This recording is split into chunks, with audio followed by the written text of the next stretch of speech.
Men Xudoga ishonmayman. Men faqat o'zimning mehnatimga, kuchimga ishonaman. Ushbu so'zlarni onkologiya sohasining mashhur doktori Mark janoblari aytgan. Bir kun uning hayotida shunday bir ajib voqea sodir bo'ldiki, doktor Mark bu voqeadan keyin yig'lab islomga kirdi. To'g'risi men bu voqeani eshitganimda etlarim jimirlab ketdi va Allohning qudratiga yana bir bor tan berdim. Do'stlar, sizlarga tushunarli bo'lishi uchun doktor Markning o'rniga o'zimni qo'yib gapirib beraman. Meni ismim Mark. Men onkologiya sohasi bo'yicha eng taniqli doktorman. Ibrat uchun sizlarga o'z boshimdan o'tgan ajib bir voqeani aytib beraman. Bu real hayotimda bo'lib o'tgan. Bir kuni boshqa shahardan meni taqdirlash uchun konferensiyaga chaqirishdi. Men esa bundan juda ham xursand bo'ldim va u yerga uchib ketayotgan edim.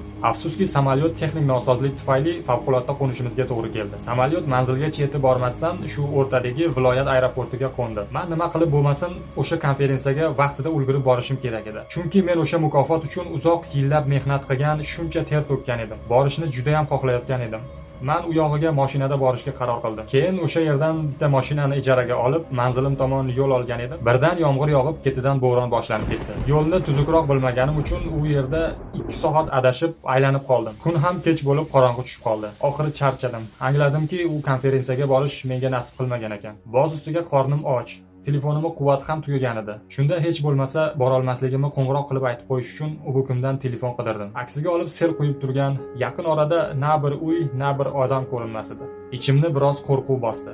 Nihoyat ko'zimga kichikroq bir ko'rimsiz uy ko'rindi. Borib eshigini taqillatdim. Eshikni bir muslima ayol ochdi. Men salom berdim. Vaziyatimni tushuntirib, undan telefon so'radim. U qiynalgan, kambag'alligi ko'rinib turardi. U jilmayibgina xijolat bo'lib, "Uzr, menda telefon yo'q" dedi va tashqaridagi ob-havoga qaradi. Juda ham kuchli yomg'ir yog'yapti. Bo'ron bo'lyapti. Telefonim yo'q, lekin uyimga kirib yomg'ir tinguncha biroz kutib turishingiz mumkin deb taklif qildi. Meni qornim ham och edi. Boshqa choram qolmaganligi uchun uyalib bo'lsa ham rozi bo'ldim. U ayol menga issiq choy, ovqat berdi. Keyin esa namoz vaqti bo'lib qoldi shekilli, u ayol menga "Mana bu xonaga kirib ibodat qilib olsangiz bo'ladi. Men esa narigi xonaga kirib ibodatimni qilib chiqaman" dedi. Men unga kulimsirab javob berdim. "Yo'q, men namoz o'qimayman. Men Xudoga ishonmayman. Men faqat o'zimning kuchimga, o'zimning mehnatimga ishonaman" dedim. Ayol ham menga jilmayib qo'yib, "Men sizni tushundim" deb namozini o'qib chiqdi. Keyin esa men u ayolga "Men sizga bir savol bersam maylimi?" dedim. U ayol "Mayli, so'rang" dedi. "Siz Allohga shunchalik ishonar ekansiz. Siz shuncha ibodat qilar ekansiz. O'zingiz duolaringiz ijobat bo'lishiga ishonasizmi?" dedim. U ayol endi javob beraman deganida chaqalog'i yig'lab qoldi. Men o'z ishimni mutaxassis bo'lganim uchun yig'layotgan chaqaloqda qanaqangidir onkologik kasallik borligini sezdim. Shundan keyin u ayol men bergan savolga javob bo'lgan ushbu so'zlarni aytdi. "Bu chaqaloq meni farzandim.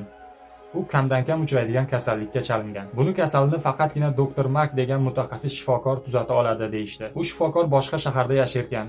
Mani sharoitim, pulim yo'qligi uchun men faqat Allohdan duo qilib so'rayman va ishonaman Alloh meni eshitadi. Mani duolarimni ijobat qiladi. Men Allohga albatta ishonaman" dedi. Ayolni bu so'zlarni eshitganimdan keyin tanamdan sovuq ter ajraldi. Jim bo'lib qoldim va o'zimga o'zim savol berdim.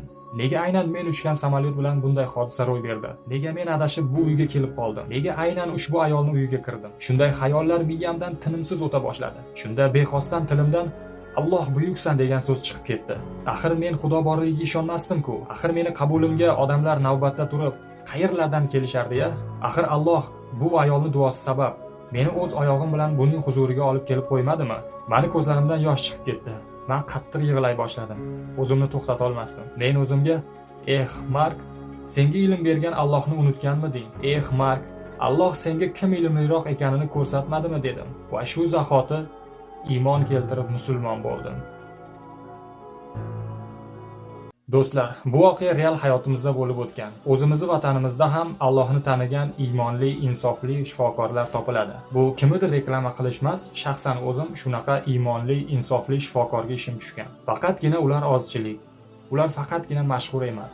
Siz o'zingizni isloh qiling, Alloh sizga albatta yaxshi insonlarni yo'liqtiradi.